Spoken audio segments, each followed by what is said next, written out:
Limite de 250 voitures par site, agence de sécurité.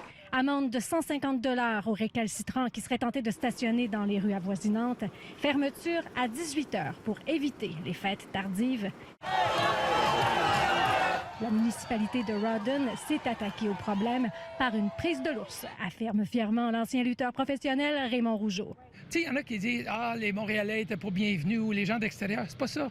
On est très accueillants, on est très contents. C'est toujours une poignée de gens, c'est toujours une minorité qui gâche la sauce. Résultat, sur le bord de l'eau, les rassemblements étaient absents. Oui, c'est calme. C'est comme d'habitude. Seulement la police, mais c'est comme d'habitude dans la pandémie.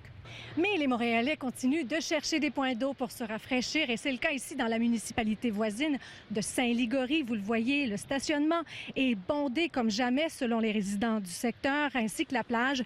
Donc, les résidents sont inquiets. Nous autres, on avait quoi, 2 cas, je pense, à Saint-Ligory. Puis là, avec tout le monde qui vient de l'extérieur, on ne sait pas qu'est-ce que ça va donner, là. Ce qu'on verra. Il y a à peu près pas de personnes de Saint-Ligory qui sont là. Quand il y a une grande affluence comme ça, c'est sûr, les gens se rendent au dépanneur, vont acheter de la bière, descendre sur le site.